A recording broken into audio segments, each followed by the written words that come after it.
Ramadan Mubarak, Ramadan Kareem, Ramadan Mubarak, Ramadan Kareem, Ramadan Mubarak, Ramadan Kareem, Ramadan Mubarak, Ramadan Kareem.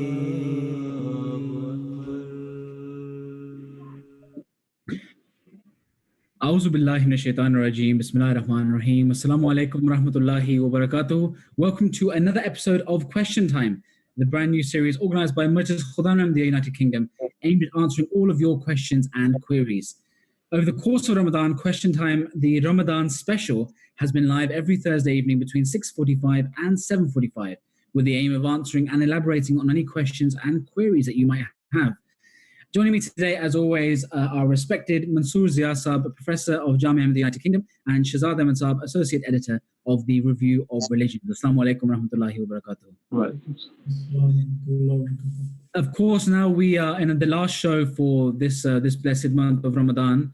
And so, of course, in this segment, we'll be talking a lot about, in this final usher, rather, I should say, a lot about certain things and certain matters which are pertinent to this time, specifically in Ramadan. So to start us off, Shahzad Saab, we hear a lot about the concept of Lailatul Qadr, but what does this term actually mean and where does it come from? What's its background? Sure. Jazakallah. So this is quite a vast subject, and as you quite rightly sort of mentioned that in the last 10 days, we talk about this a lot because this obviously has great significance with the last 10 days, of course. Lailatul Qadr quite literally means the night of decree or the night of destiny. And the Holy Quran has very beautifully explained this by saying that this is a night which is better than 1,000 months. Now, if we take 1,000 months, this is equal to around approximately 80 years. And so almost it signifies a lifetime. But it also denotes an infinite period as well, since alf, i.e. 1,000, is the highest number of count in Arabic. So from this, we see that it has a significance in one's own lifetime as well, but it also has a much broader and wider concept as well, which refers to a longer period or an entire era or an age. So the Holy Quran further explains this and says that when in the night of the Lailatul Qadr, through the command of Allah the Almighty, the angels descend, and the word ar-ruh is mentioned. It says, "Tanazzalul malaika war-ruh fiha bi-izni rabbihim." And by the spirit and the angels, it means that it's a new awakening and a zeal and a determination. So, as I mentioned, that it has a personal experience as well, and it also has a more broader and wider concept referring to an entire era as well. So, from a personal level, in fact, the promised Messiah ﷺ has explained the three different meanings of the term Laylatul Qadr. And the promised Messiah ﷺ first explains that it's in regards to an era, an entire age, as I mentioned. As I mentioned that the term Laylatul Qadr also refers to an entire age.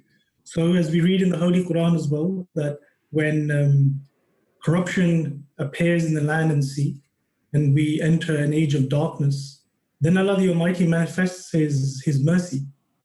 And owing to that, He sends His prophets, and the word of God descends and is revealed in the form of the Sharia. And we've seen that throughout the ages, through the religious history that we see. So this is one aspect of it. And the greatest manifestation of this was, of course, in the form of the Holy Prophet ﷺ and the Holy Quran. The second meaning that the promised Messiah ﷺ has mentioned is in regards to the month of Ramadan, which we are talking about it in reference to today, where the Holy Prophet, peace be upon him, said to search it. There's various traditions where he said to search it in the last 10 days. And the third meaning that the promised Messiah ﷺ has given of Laylatul Qadr is not strictly in relation to the month of Ramadan, but it's actually of experiencing this moment, this special moment of where Allah the Almighty accepts one's supplications, their repentance and forgiveness, and manifests Himself upon them through divine revelation and communion, and establishes that relationship with them, whereby it is as if the angels and the Spirit has descended upon them. And that can happen anytime during one's life. That also, one goes through a period of darkness, as if you can say, the Holy Prophet ﷺ says that, the closer you want to be with Allah the Almighty, the more you have to endure through hardships and trials. And generally as well, we see to search for Allah the Almighty, we've seen through the example of the prophets, how they would go into seclusion. Find the example of the Holy Prophet ﷺ, who would go to Ghar Hira and spend many days there. So in a way, they go through this personal journey, spiritual journey, and eventually they attain their Lailatul Qadr. It's experienced by the prophets in the greatest form, but of course, as believers, we can also experience this blessed night as well at any point in our lifetime. So in a nutshell, these are the three meanings that the promised Messiah ﷺ has explained of the term Lailatul Qadr. Jazakumullah, thank you very much for that. So those are the three meanings of Lailatul Qadr as described by the promised Messiah ﷺ. Jazakumullah for that. Coming to Mansoor Ziyasab, of course, we've discussed the three meanings of Lailatul Qadr, but the common meaning and the common understanding that many people have of Lailatul Qadr, is that it falls on a particular night. Could you shine some light on what do we find when speaking about the particular night that Lailatul Qadr falls upon? Yeah, Jazakallah, Bismillahir Rahmanir Rahim. As Shehzad Sahib explained it very beautifully, that there are three meanings, and you have also mentioned.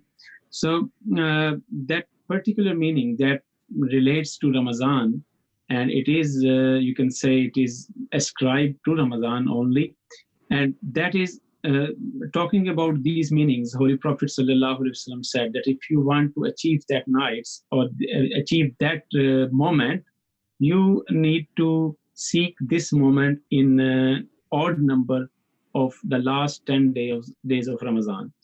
And some people think that this is only, you can say that if you are doing a itikaf, only you can only achieve that moment, or you can experience that moment, but actually not, because it is not related to only itikaf.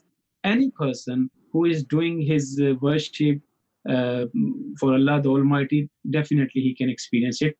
And there are some narrations that tells that, for example, there was a time when, in the time of the Holy Prophet ﷺ, 21st night, it was the Lailatul Qadr, and Holy Prophet ﷺ announced it that it is the 21st night. But he said that it is not compulsory that in every Ramadan this night will only come on 21. In another occasion, he announced that it will be on 27th. So Hazrat Masih Maud has narrated very beautifully that when in Ramadan, the Jummah or Friday and 27th day of Ramadan, 27th night of Ramadan, when they come together on the same day, then Hazur said that my experience is that it is definitely going to be the Lailatul Qadr, night of decree.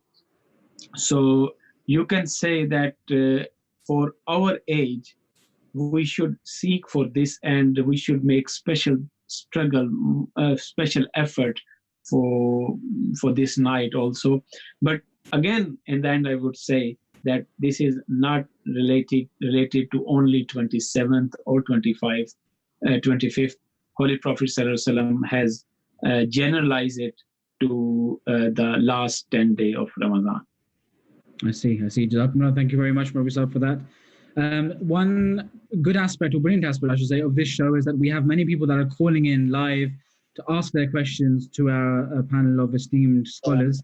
And right now we have Fawad Yusuf Saab from Glasgow on the line, who has a question about Ramadan and COVID-19. Assalamu alaikum, Fawad Saab. What's your question?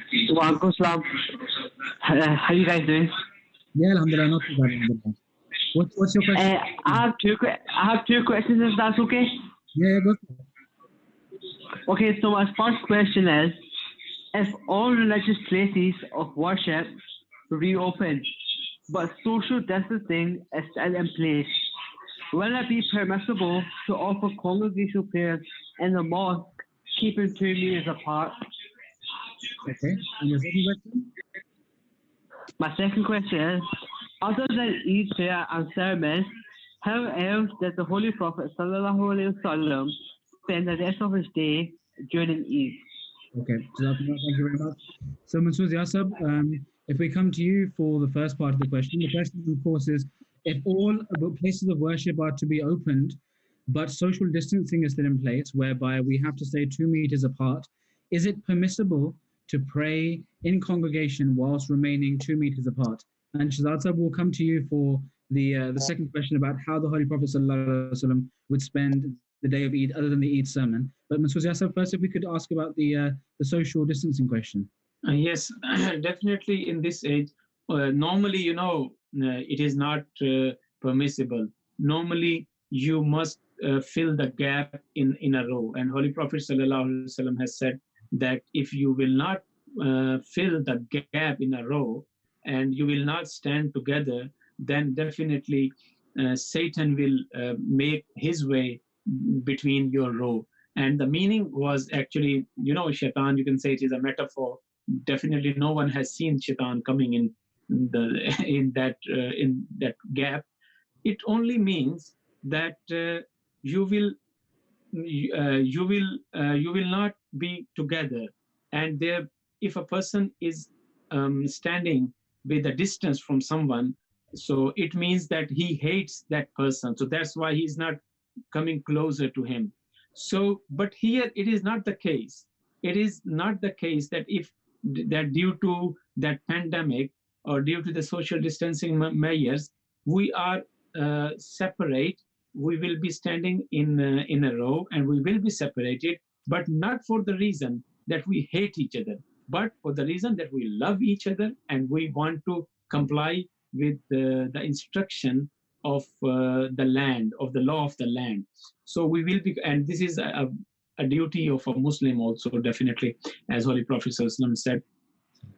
So in special circumstances, it is allowed, and we can find the example of from the Holy Prophet ﷺ life, that once Holy Prophet ﷺ was traveling and the time of Salat came, and because he was on a traveling, and time of Salat was, you can say it was the right time for the Salat, but suddenly the rain started to pour down and there was all muddy area. So Holy Prophet ﷺ was sitting on his camel, and all the companions, they were also sitting on his camel, on their camels. So Holy Prophet ﷺ went forward and to lead them in the prayers, but while sitting on the camels. And the companions of the Holy Prophet ﷺ, they followed him while sitting on the camels. So you can see that when you are sitting on the camel, definitely you are not in a position that you are close to each other, as if shoulder by shoulder and heel by heel. I mean, your foot by foot. You are not closer to that. Definitely, there is a gap. So that gap, that is an example that in special circumstances you can make a distance between each other and you can still pray. So this is an example we can still quote today, that if social distancing measures are there, we need to take care of them. And most of all, I would say that for us it is very simple, that Hazur has guided about it, and Hazur has said that that you can and based on this hadith, Hazur Khalifatul Masih al-Khamis has said that you can pray while making sure that social distance is there. What a brilliant answer. What part that I particularly liked, of course, other than the example and the judgment of Zakhim Si Khamis, is the fact that we are staying apart for the sake of love, just as on normal days we stand shoulder to shoulder for the sake of love. I think that's a very, very important thing to remember. So Jazakumullah Rabbi Sahib, thank you very much for that answer. Shazad Sahib, coming to Fuad Yusuf Saab's second question, he was asking that, of course, the day of Eid is coming closer, and people that love the Prophet Muhammad ﷺ, they enjoy emulating his example. He's asking, what did the Prophet, other than the sermon of Eid and the Eid prayer, other than that, what would he do during the day?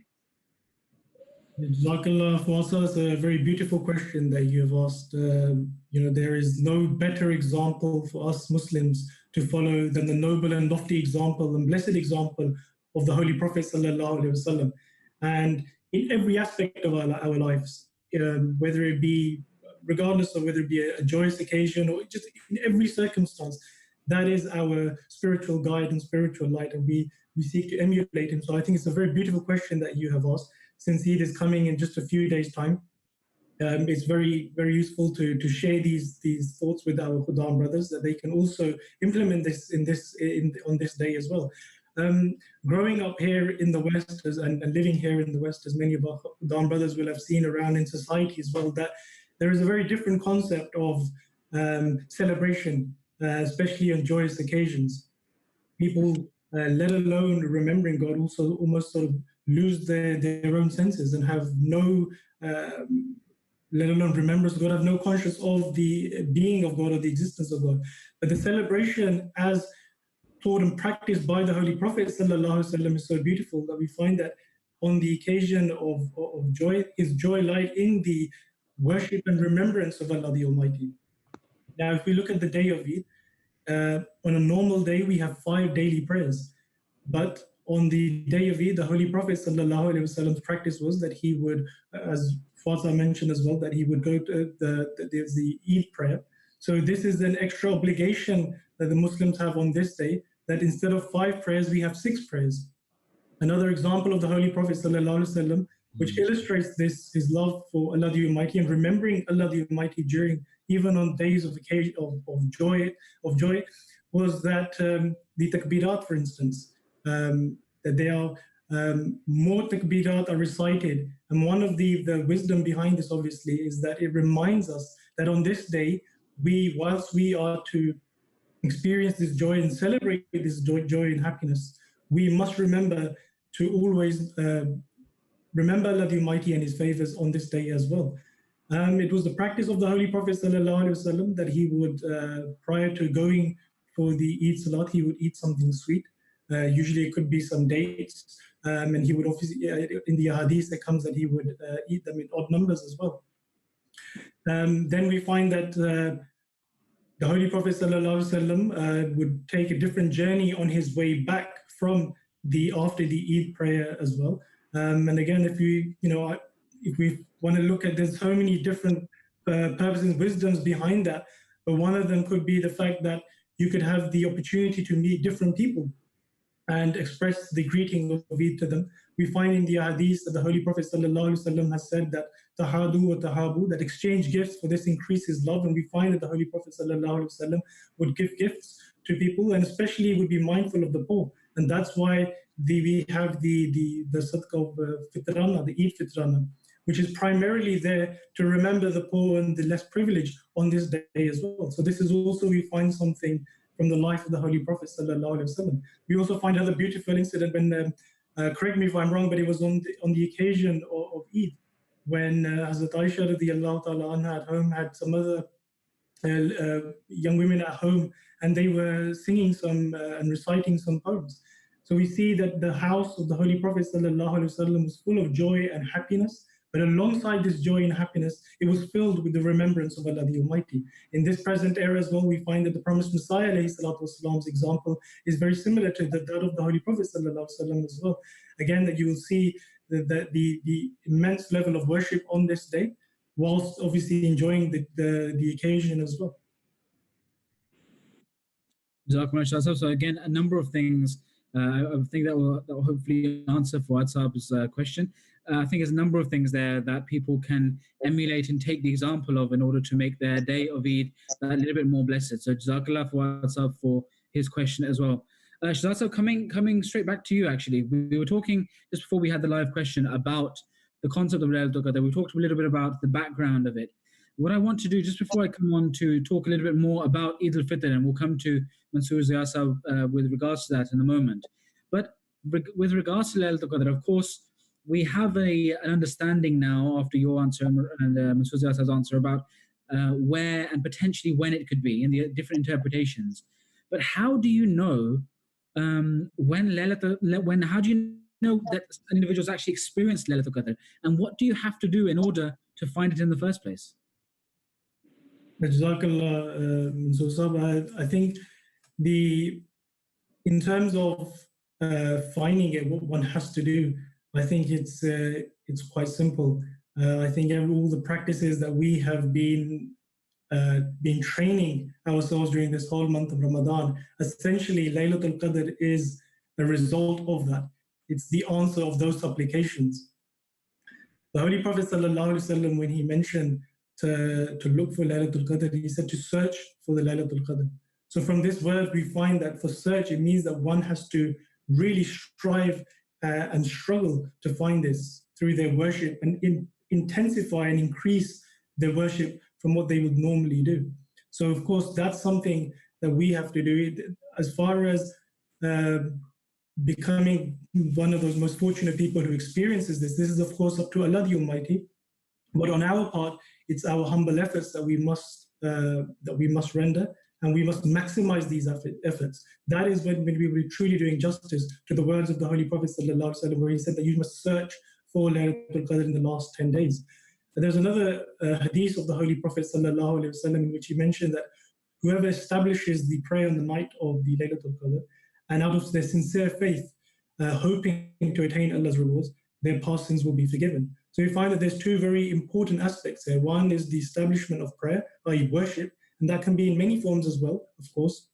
So of course, it's the establishment of prayer and worship, and also the sincerity of faith. So if we see that if we search for Allah the Almighty's blessings with utmost sincerity through upholding our worship, increasing the intensity of it as reflected by the word that you must search, so you strive and struggle for it, then Allah the Almighty will of course accept our supplications, and out of His infinite blessings will grant us Laylatul Qadr. Hazrat Khalifatul Masih Khamis Ayyadullah Ta'ala bin Aziz mentioned in one of his sermons as well in regards to Laylatul Qadr, and said that by one of the wisdom behind not specifying the particular day was so that Muslims will not just ritualize this particular day and only spend their efforts on this particular day, but in fact by having these, but as Mansoor mentioned as well, that it's the 10 days or the certain dates have been mentioned, it's left it a little bit open. So we exhaust our efforts in those last 10 days in search of Lailatul Qadr. It's not just that we confine our worship to just one single day or to one single moment, but in fact it's a continuation of our efforts throughout the Ramadan and in fact from the previous year. Jazakumullah Shazat, thank you very much for that answer. We've spoken a lot about Lailatul Qadr, and of course another key event, let's say, or the apex of the whole of Ramadan is of course the blessed day of Eid, Eid al-Fitr. Mansoor Yasab, talking about Eid al-Fitr, often many of us go to the masjid and we do namaz behind Huzur, listen to Huzur's sermon. But what do we learn in the Shariat? What is the correct time and procedure of offering Eid al-Fitr? As Shazad was talking about Lailatul Qadr, and then he also talked about that how Holy Prophet ﷺ used to spend his Eid. That it is mentioned in Hadith that Holy Prophet ﷺ said that every person is and have some special events, and they celebrate those events. But as far as Muslims are concerned, Holy Prophet ﷺ said, "Zayyinu ayadakum bitakbir," that you need to raise slogans of Allahu Akbar at that time, and you need to read namaz. You should not fast at that time, because the actually wisdom behind that is that whenever Allah commands someone to fast, then he should fast and stop eating.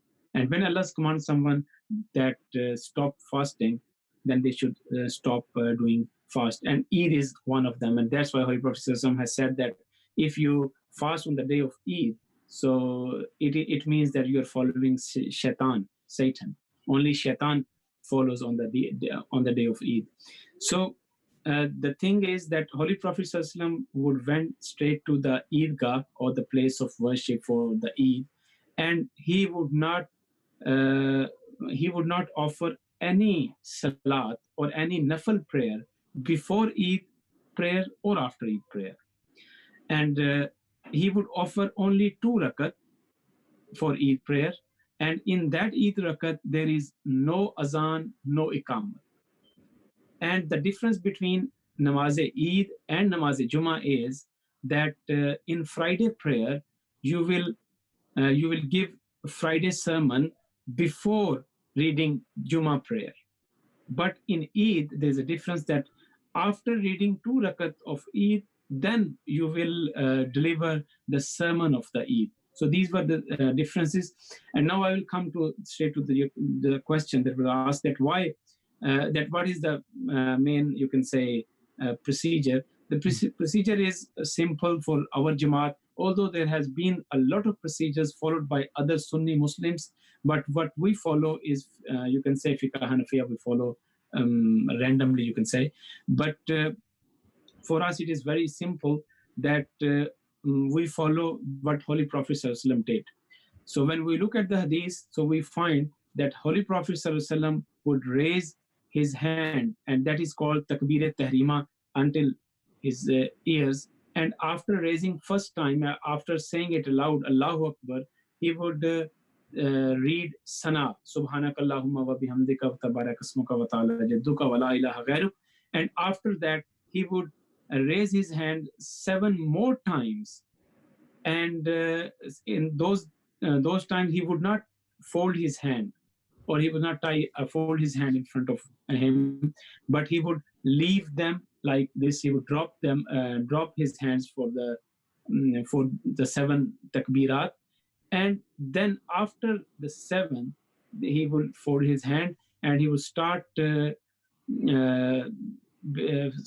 Auzu billahi minash shaitanir rajim, Bismillahir Rahmanir Rahim, and then Surah Al-Fatiha, and then the other part of the Quran. So it would be his first rakat, you can say.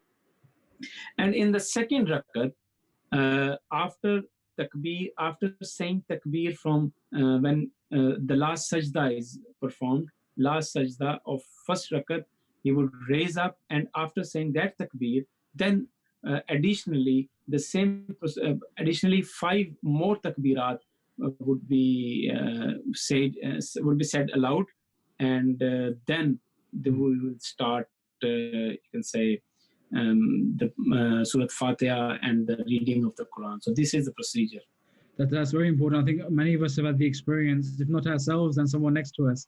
At the time of Eid, when we are standing there to do namaz, trying to do the salat, then when the Allahu Akbar happens, some people go down 1 before, some people do after 3, some people after 4. So it's a very important thing to remember that after the initial takbir on the first rakat, there are 7 takbirat, and after the initial takbir on the second rakat, there are 5 takbirat. So there's 8 and 6 in total if you count the initial takbir. That's a very important lesson. I think people will very much appreciate that answer. Jazakallah, thank you very much for that. We actually have another caller on the line. Just after the caller, we're going to be talking a little bit more about Eid in lockdown and learn a little bit more about that. And Shawwal, I think we'll be coming to you for that question. But just before we do, we're joined by Ismail Mansoor Saab from Oxford, who has a question about fasting. Assalamu alaikum, Ismail Saab. What's your question? Wa alaikum salam rahmatullah. My question is about the 6 fasts, the month of Shawwal. It was the practice of the Holy Prophet sallallahu alaihi wasallam that he used to keep 6 fasts in the month of Shawwal, because the fasting is Ramadan has a reward of a 10 fast every time. So to complete that for the whole year, he used to keep the 6th fast of the Shawwal. Now the question is that straight after the Eid day, 6 consecutive days of Shawwal, or somebody can keep at any time within the month of Shawwal to keep the count of a 36. Jazakumullah. Jazakallah, Ismail Mansoor Saab, calling in from Oxford there. Mansoor Saab, what would be answer to this? Can the 6th Shawwal fast, should they be performed immediately after Eid al-Fitr, or should there be a time of waiting, or can they be done at any time during the month of Shawwal? It can be done at any time, but in the month of Shawwal.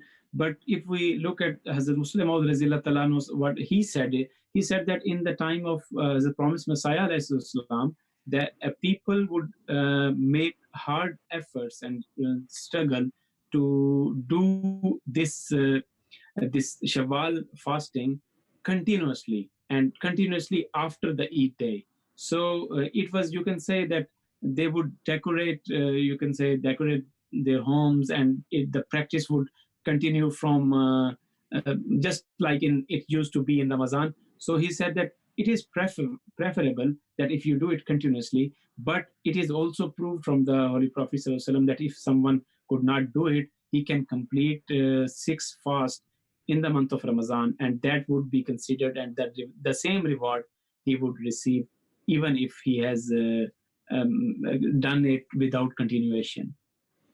Okay, Jazakumullah, thank you very much. That's I guess that's a very, very concise answer. I hope that's answered Ismail Mansoor Saab's question from Oxford.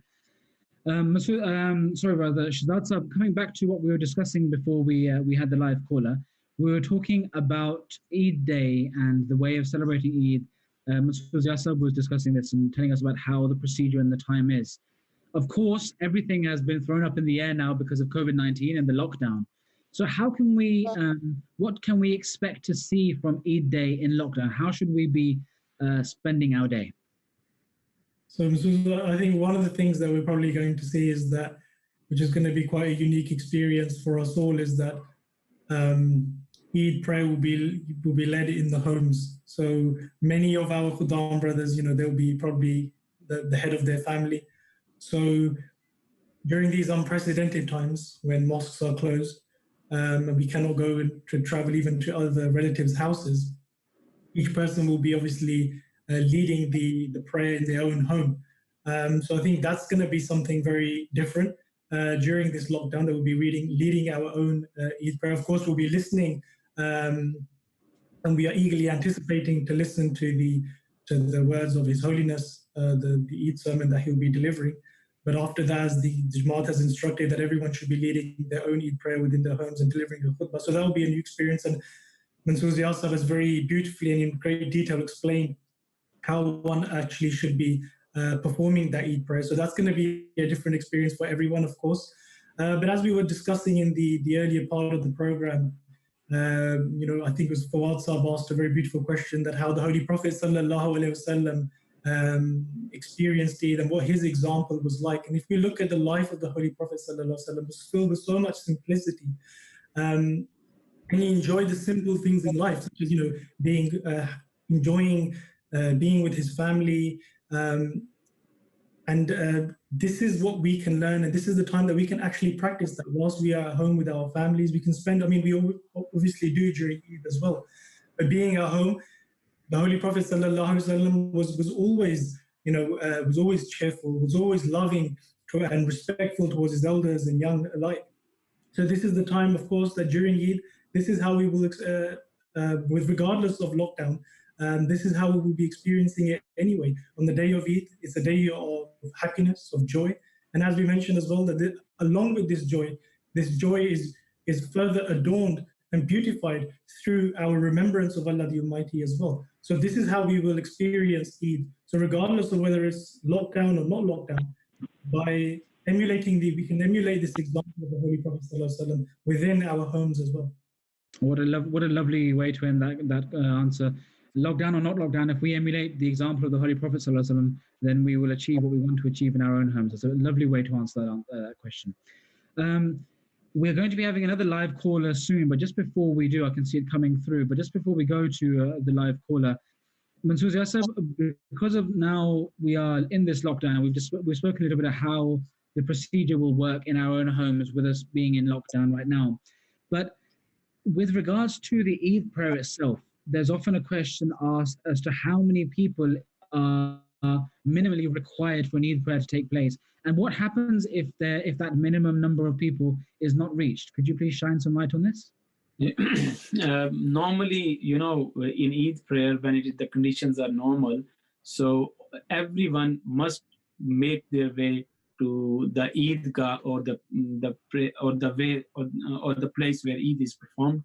Everyone, and Holy Prophet ﷺ would ask everyone of his home to make their way. Yeah, and even small children and even their mothers, and even you can say that those women who are in their menstrual period, those women, they should also make their way in normal condition to stage where prayer is performed, but they should not take part in prayer definitely. But they would sit there for the Fridays for the Eid sermon and joining in the last dua.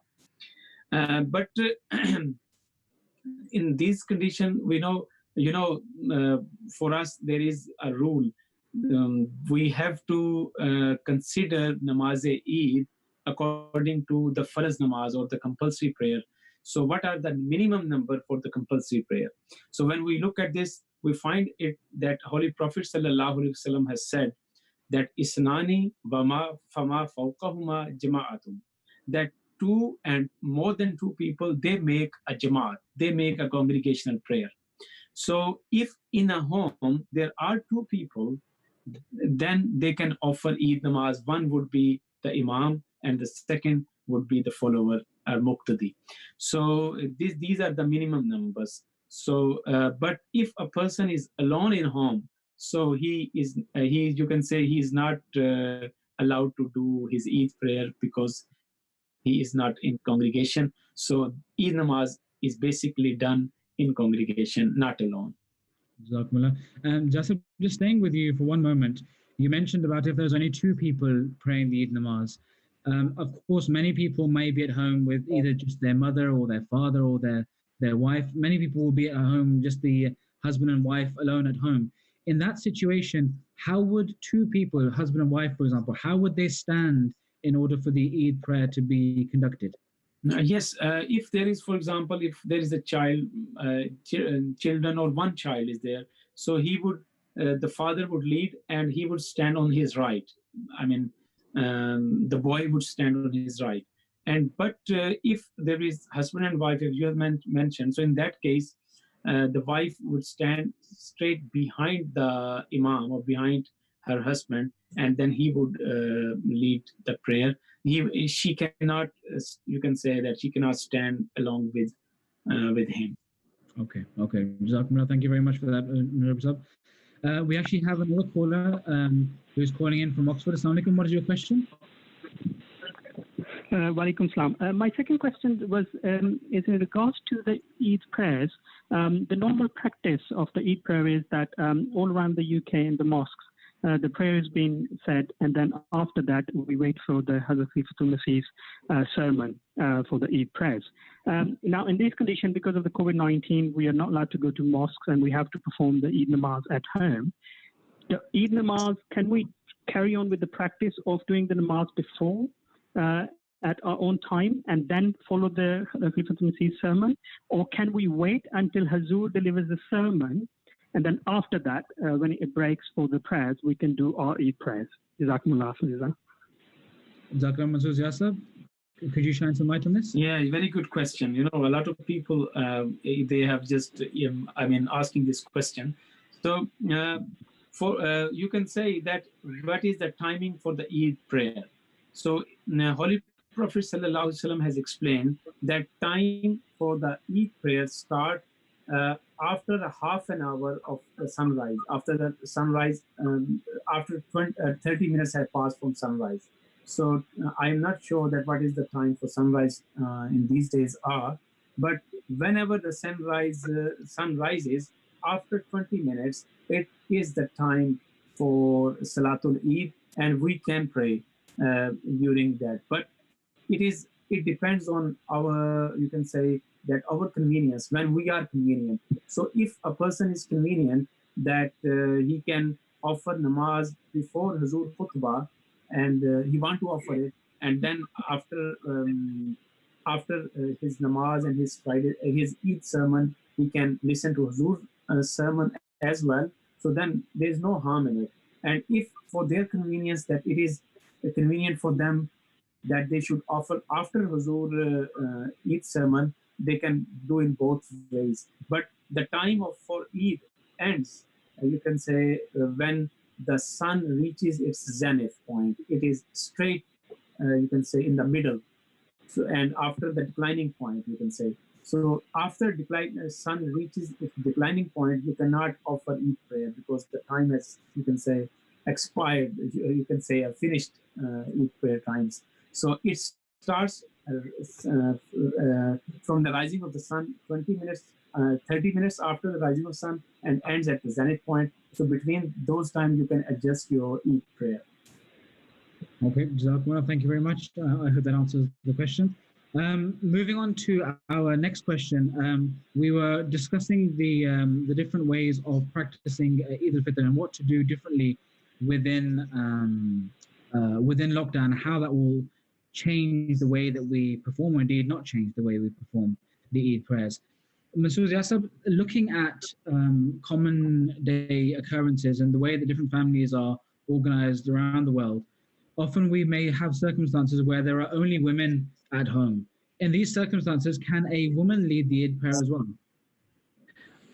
Actually, we find the examples that in the time of the Holy Prophet Sallallahu Alaihi Wasallam, Hazrat Aisha Raziyallahu Anha, she used to lead some women, and she would lead them in congregational prayer.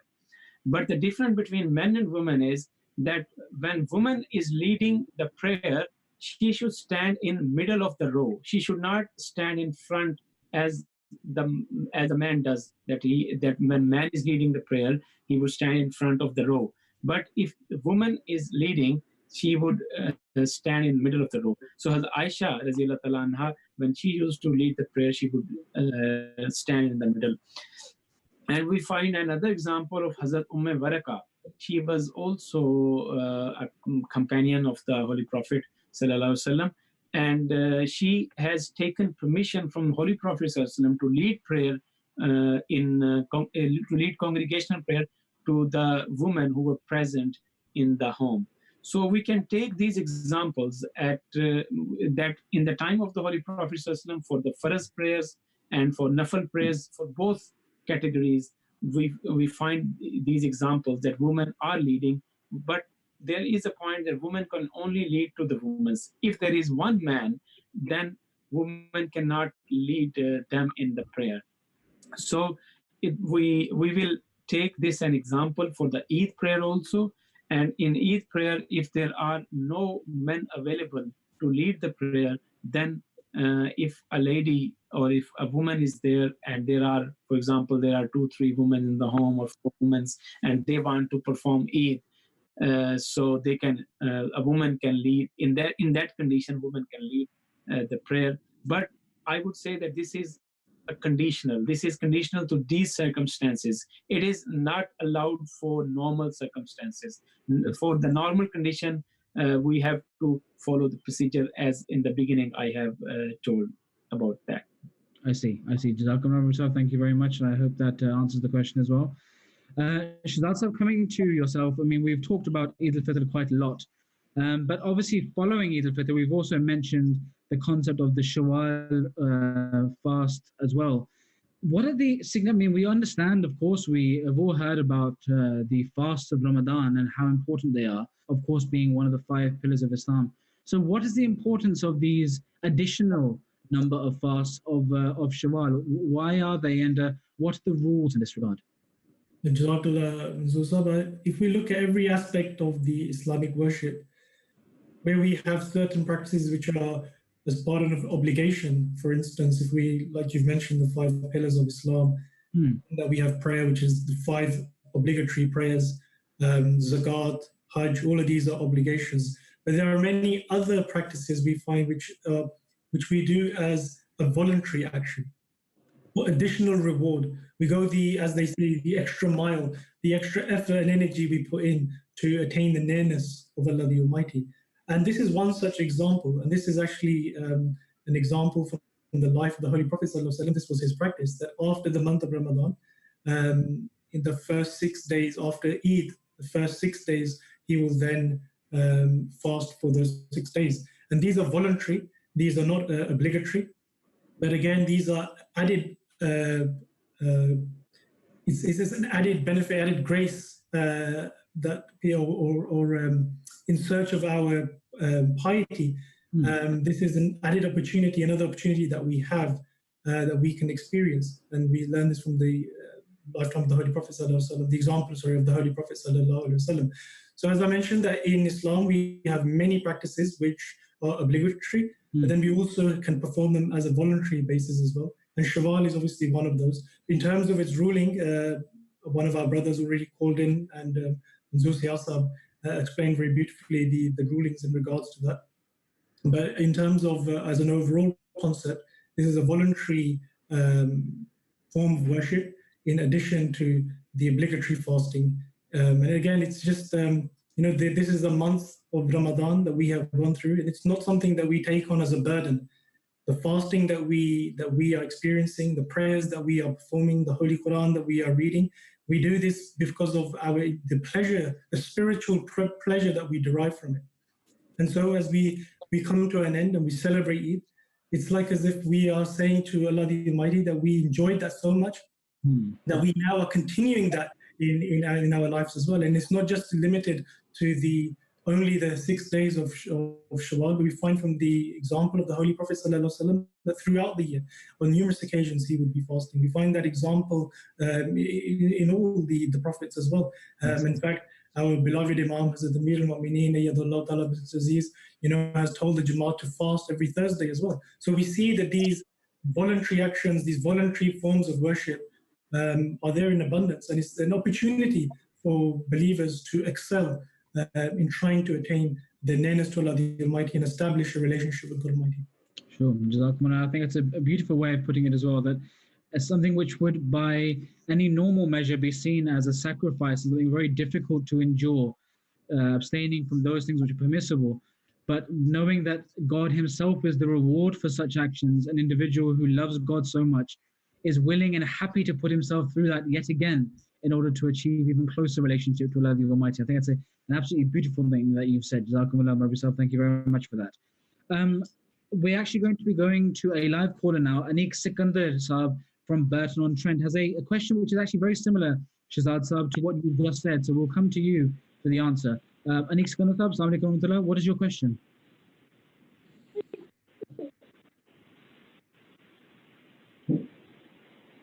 Assalamu alaikum, Anik Saab. What is your question? My question is how is it possible to attain more nearness to Allah during namaz? And also, is it possible for someone who has no faith in God to start believing in God and start praying regularly? Thank you very much, Anik Saab. Shahzad Saab will come to you with this. Anik Saab has asked a two-part question. First of all, that how can one become closer to Allah the Almighty through his salat or through his prayers? And also, secondly, is it possible for an individual who doesn't believe in God at all, doesn't have a faith, doesn't have religion, for him to then come to believe in God and also to become regular in his prayers? Jazakallah, Anik Saab, for your question. In regards to the first aspect of the question, that how can we attain nearness to Allah the Almighty through our salat? Essentially, we derive benefit from something when we actually fulfill its purpose of why it's actually there. For that, it's important to understand what salat actually is. So salat actually is a means for us to supplicate before Allah the Almighty. Allah the Almighty grants us the opportunity 5 times in the day, as at a minimum, to stand before Him in utmost humility and speak to Him. I mean, there's no other way of describing this. I mean, we speak, look in our day-to-day society, anyone who we love, anyone who we have a close bond or relationship with, we tend to call them frequently. We tend to go and meet them. We tend to sit with them. We tend to have a conversation with them. And that increases our love and our relationship with them. And salat essentially is that very thing. It's that conversation that we can have with Allah the Almighty. And we stand there with utmost humility. Salat, actually, the literal meaning of salat is burning. The Promised Messiah والسلام, has explained so beautifully the meaning of salat. He says that salat comes from the Arabic word salyun, which means meat that burns on the coal fire.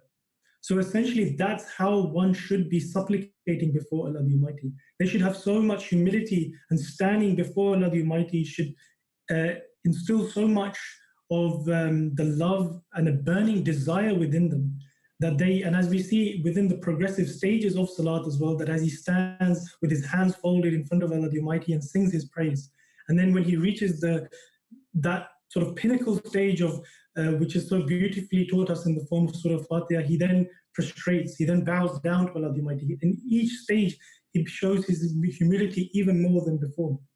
So essentially, that is what Salat is. It's a way of establishing your relationship with Allah the Almighty. It's a way of conversing with Allah the Almighty. It's a way of instilling humility within yourselves.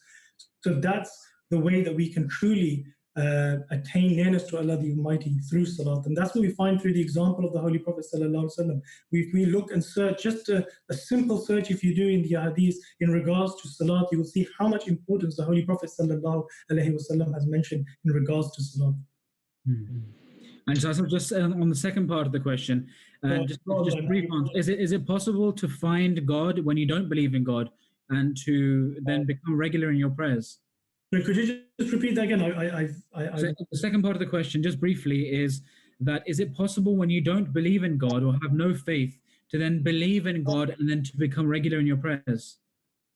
Well, you see, Allah the Almighty, as we were just saying here, that Salat is one of those ways, right? So the effort first has to come from man, and then Allah the Almighty turns to him. Allah the Almighty says that if you walk towards me, I'll run towards you. If you come even an inch, I'll come a full meter towards you. That's the way the relationship with Allah the Almighty is. He's so merciful, and he's so compassionate and benevolent that one just small effort on our part, he comes running towards us.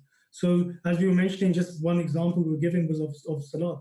So there are different ways through which we can reach Allah the Almighty. But as you mentioned, there has to be sincerity of the heart. We have to we shouldn't be putting God on trial and saying, if he exists, he'll manifest himself for me. No, Allah the Almighty doesn't need us. It's we who need him. So if we have sincerity within our heart and strive for Allah the Almighty through whatever way possible that we can, surely Allah the Almighty will then guide us as well. Allah the Almighty says, وَالَّذِينَ جَاهَدُوا فِينَا لَنَهْدِيَنَّهُمْ سُبُلَنَا. That those who strive in our path, we open the avenues and paths for them to tread on those and reach us.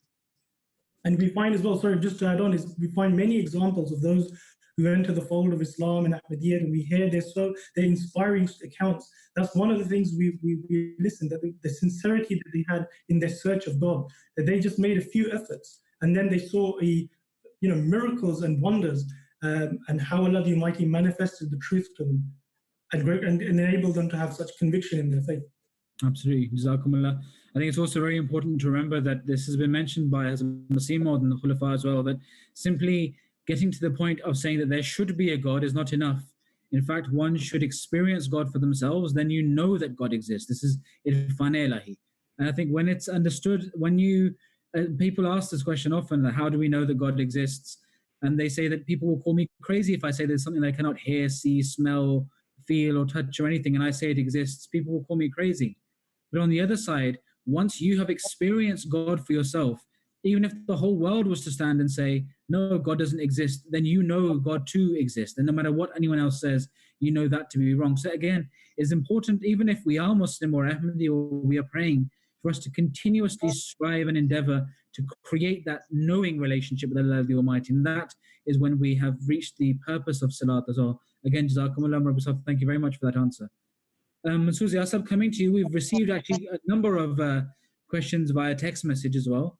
Mansoor Ziasab, one question that's come in is saying, if a menstruating woman is listening to the Holy Quran and a sajda tilawat comes, so often we know sajda tilawat when we are reciting the Holy Quran, a sajda tilawat comes, people that are reciting, they do a tilawat, they do a sajda rather. But if a woman who is menstruating and listening to the Quran, a sajda tilawat comes, does she also participate in the sajda? Actually, if we find the example of the Holy Prophet ﷺ from his sunnah, so we'll find out a very beautiful example that sajda is an optional thing. Sajda tilawat is not compulsory. So it is also a misconception that some people think that if there is sajda coming, during the tilawat, so definitely you have to prostrate, you have to go for sajda. But it is not the case. In the life of the Holy Prophet ﷺ, Hazur told people about that. For example, in one prayer, he read the ayat, the verses that with the sajda, and he did the sajda in front of all his companions.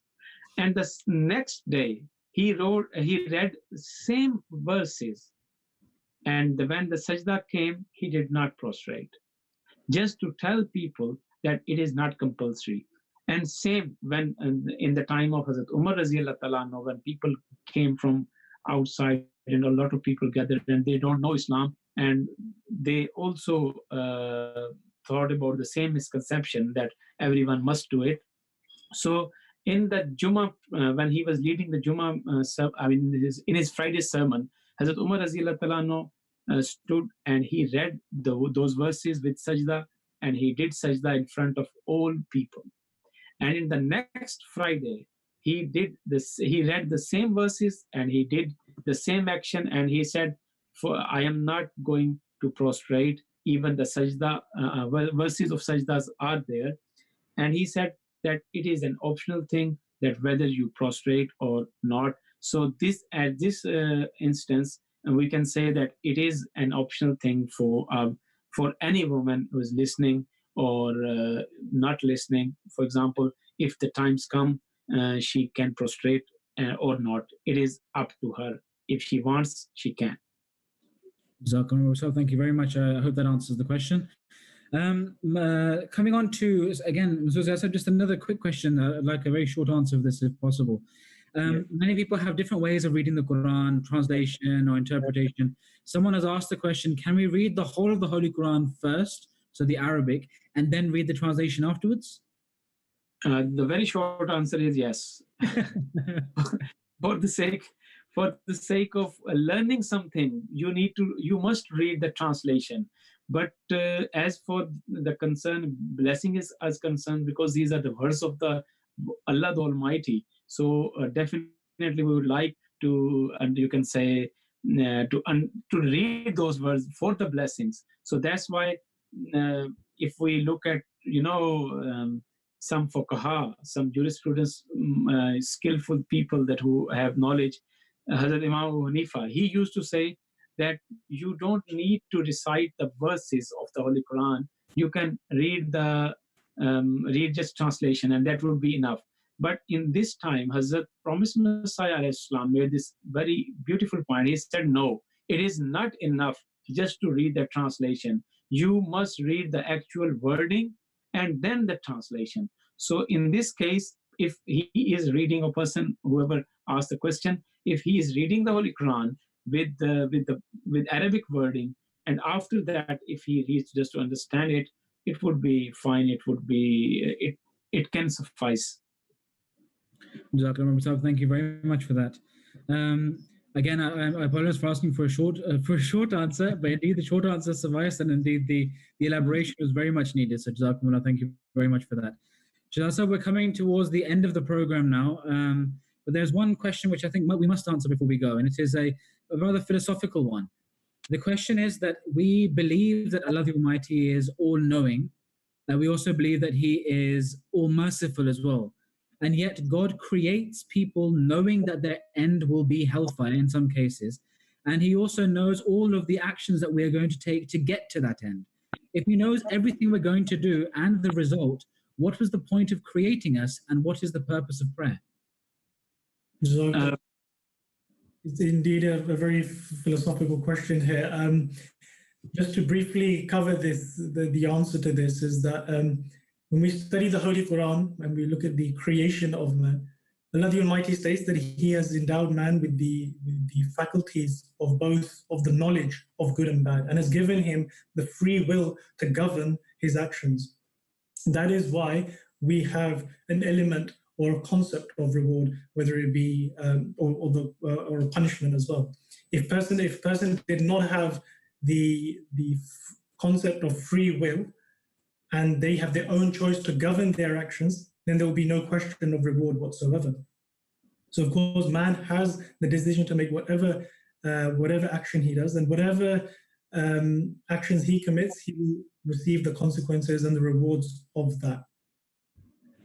Having said that, Allah the Almighty has reached we've again from the Holy Quran we find that Allah the Almighty has absolute perfection in His attributes, and one of them is Him being all-knowing. Now, if Allah the Almighty creates mankind and gives him the faculty or gives him the ability to govern all his actions through free will, but Allah the Almighty does not know what's going to happen or what He's going to do, then that will leave a deficiency on that aspect of that attribute. But that is not the case. Allah the Almighty's knowledge is so supreme and is so vast and is so perfect that having created mankind and given him the ability to govern all his actions and deeds through his free will, He also has the knowledge of what He's actually going to do.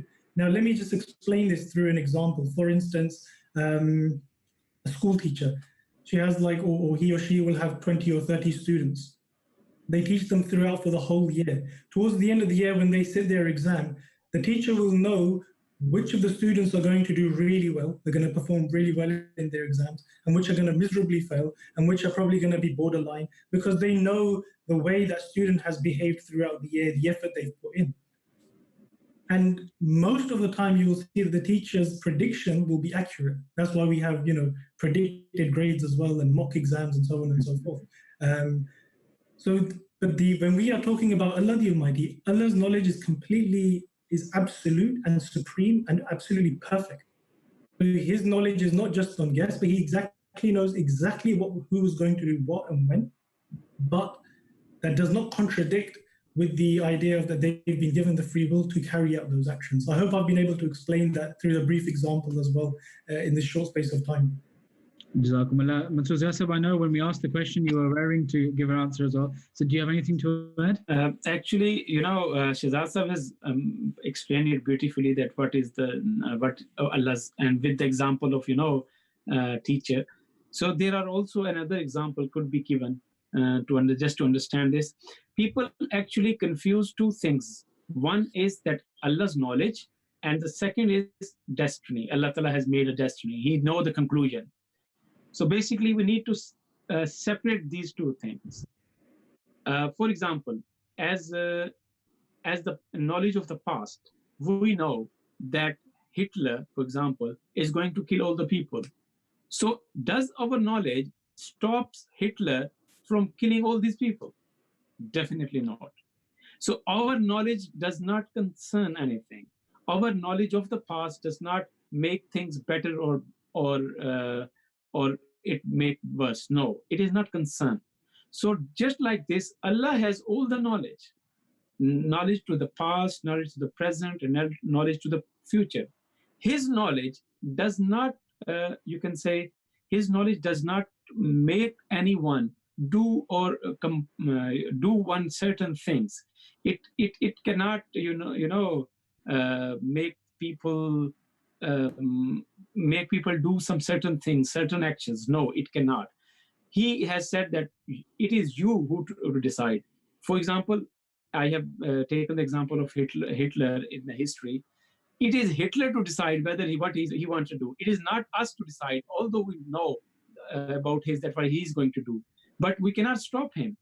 But the knowledge Allah Ta'ala has given to the people, He knows all things, but He would not stop them. Although He has power to do that, but He would not stop them, because if He is stopping people forcefully, it means that He is taking their free will.